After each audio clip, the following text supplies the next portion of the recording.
If you look at the satellite feed over Detroit and Windsor right now, you see two things. You see the Ambassador Bridge, old, crowded, privately owned, choking on two-wheelers. And then just down the river, you see the future, the Gordie Howe International Bridge, massive, gleaming 8 lanes of concrete and steel that were supposed to save the North American economy. It was supposed to open next month. It was supposed to be the handshake that sealed the deal between Canada and the United States for the next 63 years. But 59 hours ago, Donald Trump decided to turn that handshake into a fist. He didn't just threaten tariffs this time, he threatened to keep the gates locked. He went on Truth Social at 3 a.m. Before we go any deeper, make sure you subscribe and drop a comment telling us whether you think Canada or the USS has the real leverage here. Your engagement keeps this independent analysis alive, and declared that the United States would not staff the customs plaza on the American side unless Canada met a list of impossible demands. He thought he was holding a knife to Canada's throat. He thought Prime Minister Mark Carney would panic, fly to Mar-a-Lago and kiss the ring. But that's not what happened. Carney didn't fly to Florida. He didn't even raise his voice. He walked into a press room in Ottawa, looked directly into the camera, and pulled a lever that Washington didn't even know existed. If you thought the trade war was scary before, you need to see what just happened. Because Trump tried to corner Canada, Carney didn't blink. And now the consequences are about to hit every factory floor, every grocery store, and every gas station in America. In the next 47 minutes, I'm going to show you exactly how this bridge became the most dangerous place on Earth. I'm going to show you the Option C document that Carney just activated. And I'm going to tell you why the President of the United States is suddenly very, very quiet. Let's get everyone on the same page because this moved fast. For years, the Gordie Howe Bridge has been building toward completion. It's a project Canada largely paid for, $9 billion to ensure that trade keeps flowing. It is the single most important piece of infrastructure in the Northern Hemisphere. Yesterday, the ribbon cutting was practically scheduled. Then the notification dropped. The White House sent a memo to the Department of Homeland Security ordering a halt on all personnel transfers to the new Gordie Howe port of entry. In simple English, Trump is refusing to put border agents in the booths. If there are no agents, the bridge cannot open. If the bridge doesn't open, $7.8 billion in trade remain bottlenecked at the old bridge, which is exactly what Trump wants. He wants to create a crisis, choke off the supply chain, and then tell Canada, if you want this bridge to open, you destroy your dairy management system. You ban all Chinese EVs. And you pay us a security fee of $1,146 per truck. It was a classic Trump shakedown. Create the problem, then sell the solution. The American media immediately started running the headlines. Trump blocks the bridge. Canada in crisis. Trudeau would have folded. But Mark Carney isn't Justin Trudeau. 3 hours after the White House memo leaked, Carney's office released a short statement. It didn't mention Trump. It didn't mention the demands. It simply said that the government of Canada is reviewing the operational status of energy infrastructure corridors in the Great Lakes region. That sounds boring, right? That sounds like bureaucratic nonsense. It's not. It is a threat so precise and so devastating that it took Wall Street about 12 minutes to figure it out. Carney isn't fighting for the bridge. He's threatening to turn off the lights in the Midwest. You are watching a poker game where one guy is betting with chips and the other guy is betting with the electricity grid. And for the first time in a long time, the guy in the White House looks confused. You need to understand why this bridge matters and why Carney's countermove is terrifying the smart money in New York. I want to give you the receipts right now. Receipt 1, the choke point.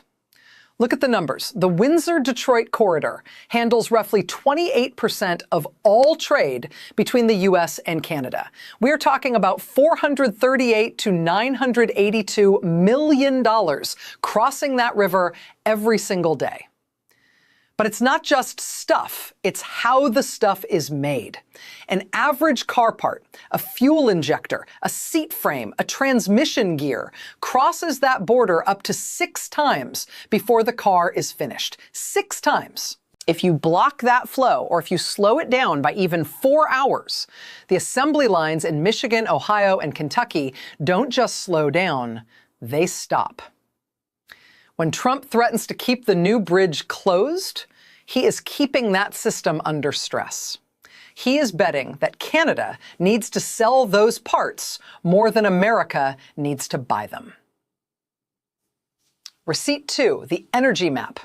This is the receipt Trump forgot to read. Carney's threat mentioned energy infrastructure corridors. Here is what that means. Line 5. If you don't know what Line 5 is, you're about to.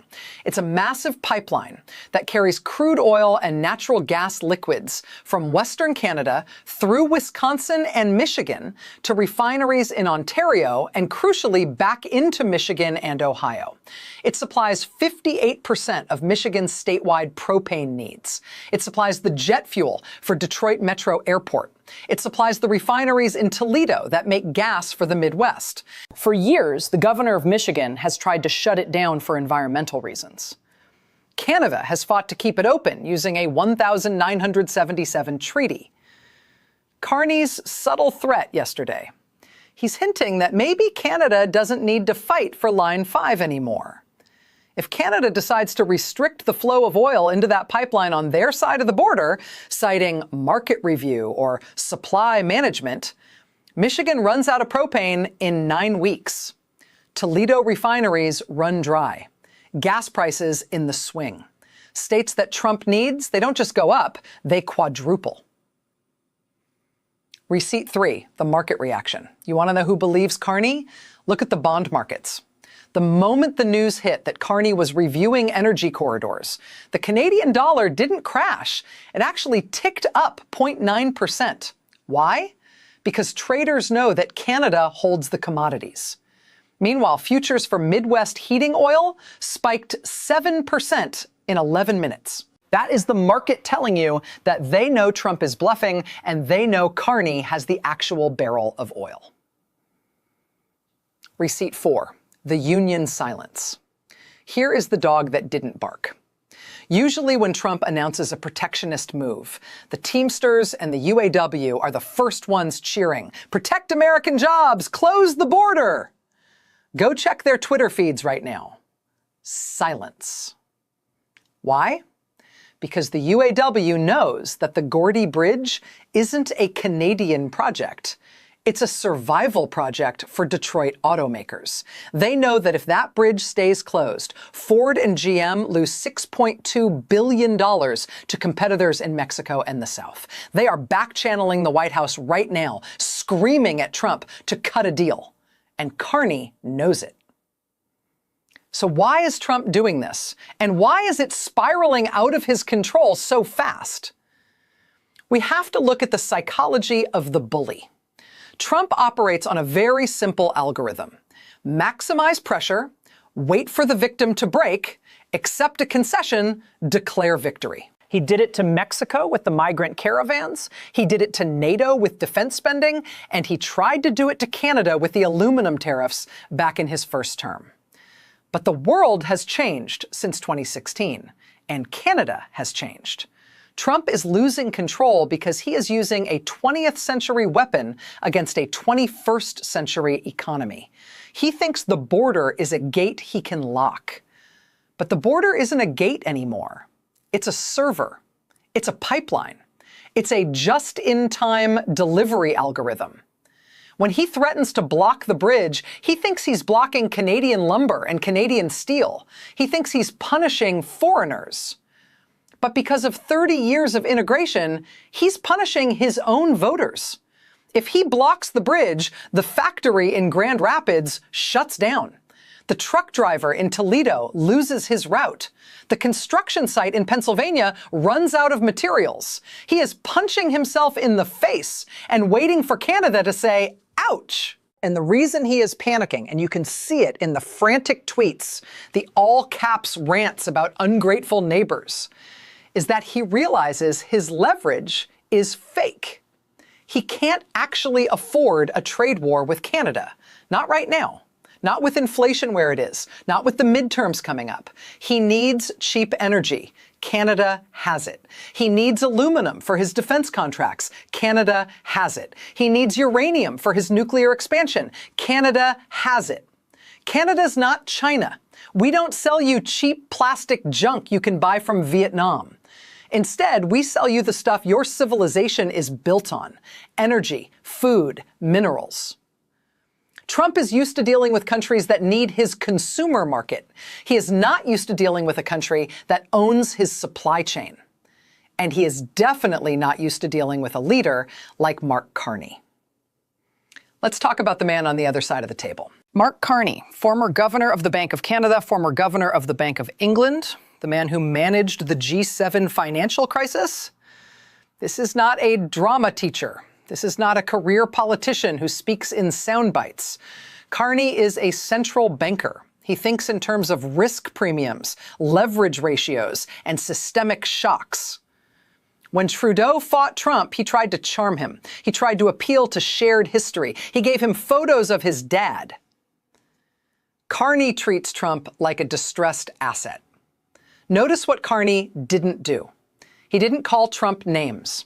He didn't rally a protest. He didn't appeal to the international rules-based order because he knows Trump doesn't care about rules. Carney went straight to the balance sheet. His strategy is what military strategists call asymmetric escalation. Trump attacks a symbol, the bridge. Carney attacks a system, the energy grid. Carney understands that Trump is a creature of the news cycle. Trump needs a win today. Carney is playing for the quarter. He is playing for the fiscal year by threatening the energy corridor.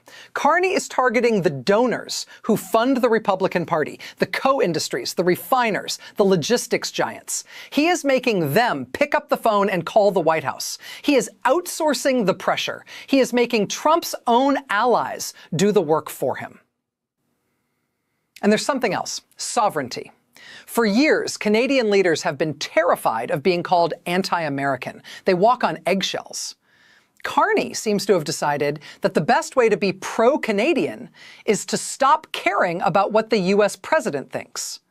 He is signaling a massive shift in Canadian foreign policy. The Donroe Doctrine, as some are calling it, named after the US Monroe Doctrine, but reversed. The idea is, we will sell to you, we will trade with you, but we will not be held hostage by your domestic politics anymore.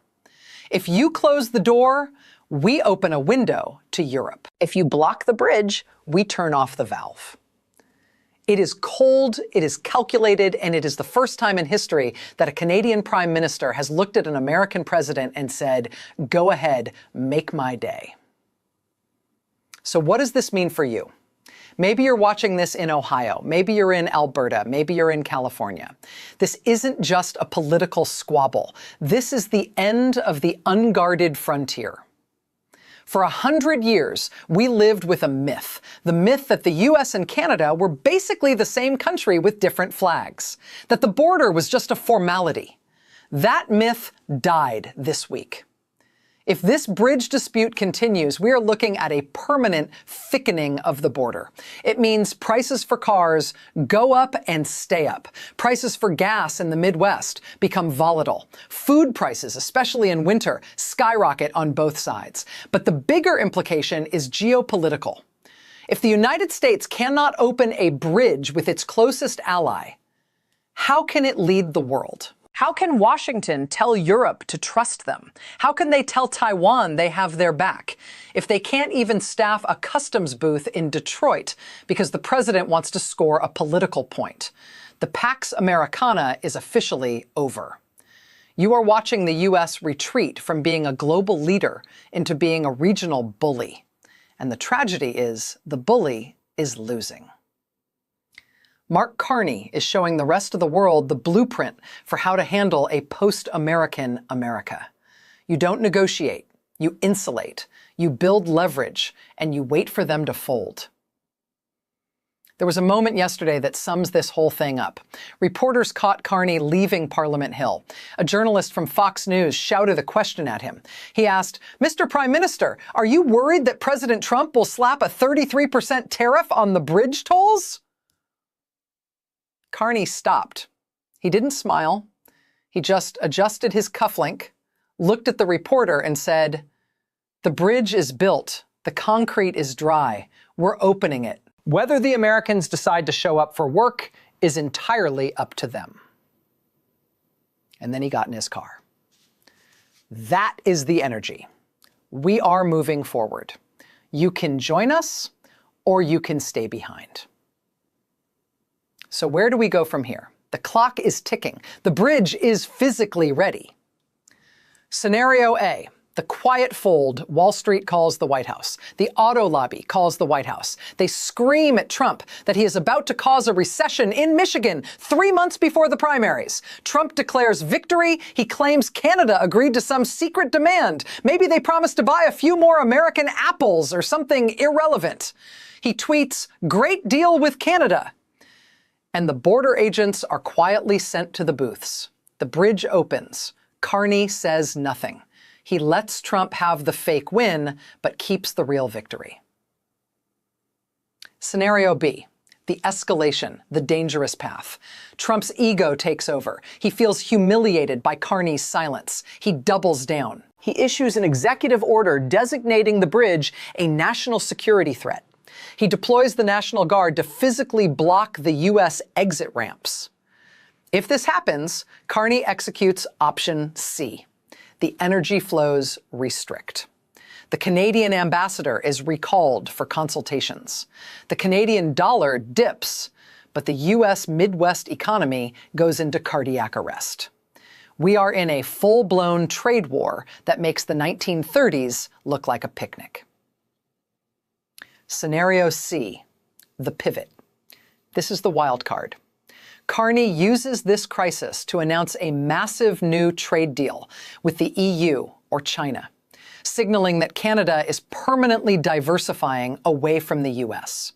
He says since the US is no longer a reliable partner, we are prioritizing the Atlantic corridor.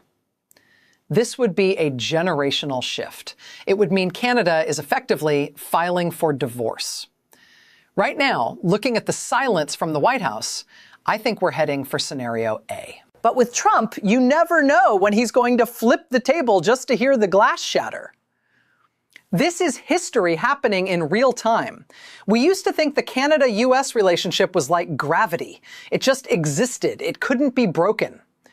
Donald Trump proved it can be broken. Mark Carney is proving it can be leveraged. The bridge is just steel and concrete, but what's happening around it is the story of a new world order where the United States is alone and Canada is finally standing up. I want to know what you think. Is Carney playing a dangerous game with the US economy, or is this the only language Trump understands? If you were in Carney's shoes, would you turn off the oil?